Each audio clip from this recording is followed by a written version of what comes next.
ainsi au peuple. Je vous enseigne le surhumain. L'homme est quelque chose qui doit être surmonté. Qu'avez-vous fait pour le surmonter? Tous les êtres jusqu'ici ont créé quelque chose au-delà d'eux-mêmes.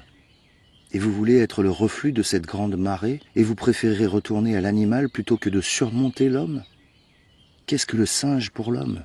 Un objet de risée ou une honte douloureuse? Et c'est exactement cela que l'homme doit être pour le surhomme, un objet de risée ou une honte douloureuse. Vous avez fait le chemin du ver de terre à l'homme, et bien des choses en vous sont encore verts. Jadis, vous étiez des singes, et aujourd'hui encore l'homme est plus singe que n'importe quel singe.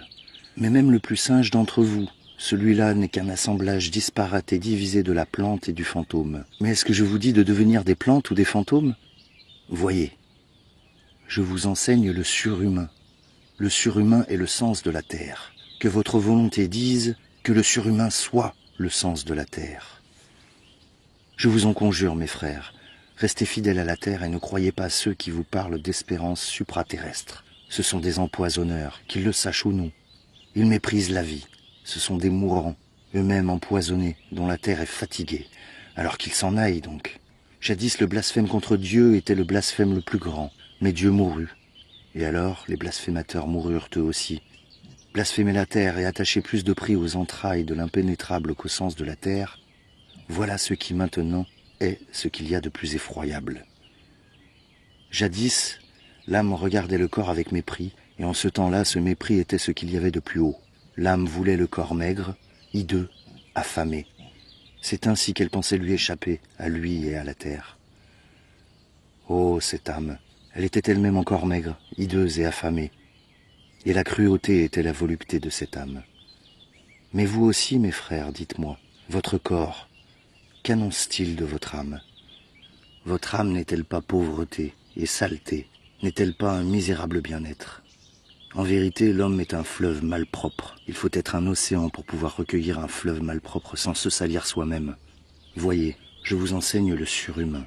C'est lui, cet océan. En lui peut s'abîmer votre grand mépris. Quel est le plus grand moment que vous puissiez vivre? C'est l'heure du grand mépris. L'heure où votre bonheur aussi devient dégoût, tout comme votre raison et votre vertu. L'heure où vous dites « Que m'importe mon bonheur ?» Il est pauvreté et ordure et un misérable bien-être.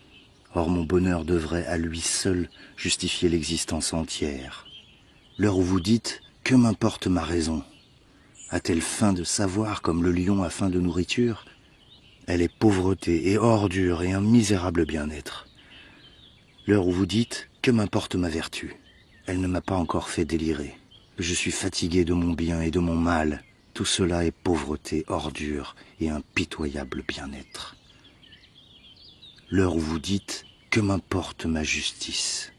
Je ne sache pas que je suis l'incandescence et le charbon. Or, le juste est l'incandescence et le charbon. L'heure où vous dites « Que m'importe ma pitié ?» N'est-elle pas pitié cette croix où l'on cloue celui qui aime les hommes? Mais ma pitié n'est pas une crucifixion. Avez-vous déjà parlé ainsi? Avez-vous déjà crié ainsi? Ah, si seulement je vous avais entendu crier ainsi. Ce n'est pas votre péché, c'est votre fragilité qui clame vers le ciel, votre avarice même au sein du péché. C'est elle qui clame vers le ciel. Où donc est l'éclair qu'il vous lèche de sa langue? Où est la folie qu'il faudrait vous inoculer? Voyez, je vous enseigne le surhumain. C'est lui, cet éclair, c'est lui, cette folie. Lorsque Zarathustra